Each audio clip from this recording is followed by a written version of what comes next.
Welcome back to our channel. So students, in this video we are discussing content writing anamata. So content writing part A lo 5 marks ki ostadamma, theoretical laga adugocchu.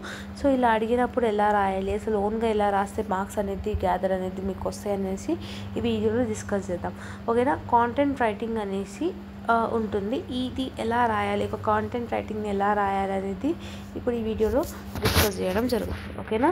So ఇక్కడ మీకు content రాయాలి అంటే కంపల్సరీగా మీకు introduction ఉండాలి, body ఉండాలి, conclusion ఉండాలి. Introduction, body and conclusion. Introduction, body and conclusion, ఇవి మూడు ఉంటేనే కాంటెంట్ రైటింగ్ అనేది మీరు ఫినిష్ చేయగలుగుతాడు ప్రతి ఒక్క క్వశ్చన్కి.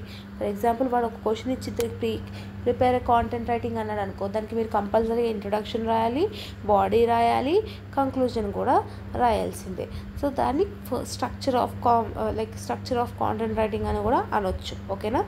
సో ఒక ఇంట్రొడక్షన్లో ఏం రాయాలి, ఇంట్రొడక్షన్లో ఏం రాయాలంటే for example what ever the thing you have discussed in the lesson, what ever the thing you have discussed in the particular situation, ఆ సిచ్యువేషన్ గురించి ఇంట్రొడక్షన్లో రాయాలి.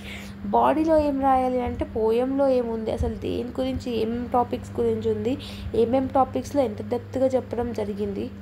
ఎస్. సో ఇవన్నీ మీరు ఈ బాడీలో రాయాలన్నమాట. అంటే బాడీలో హెడ్డింగ్ పెట్టి మీరు రాస్తారా, లేదంటే పారాగ్రాఫ్, బెస్ట్ మీరు పారాగ్రాఫ్ వైజ్గా రాయడం కన్నా పాయింట్స్ వైజ్గా పెట్టి రాయడం, it will be more beneficial to you అనమాట. సో ఓకేనా. So next one conclusion, what you have understood from this అనేది కూడా మీరు రాయాలి.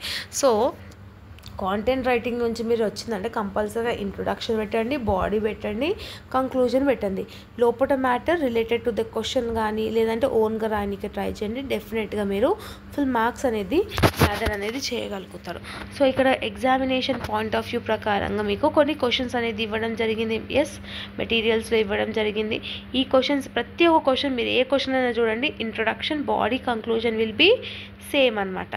సో అట్లానే ఏమంటున్నా అంటే ఇలాంటి క్వశ్చన్ వచ్చినా కూడా పార్ట్ ఏలో ఇంట్రొడక్షన్, బాడీ, కంక్లూజన్ లాగా మాత్రం మీరు సిమిలర్గా రాయండి. ఓకేనా. ఐ హోప్ దట్ మీకు అర్థమైందని అనుకుంటున్నాను. If you having any further doubts let me know in the comment section. All the very best for your examination and preparation. See you all in next video. Bye bye everyone.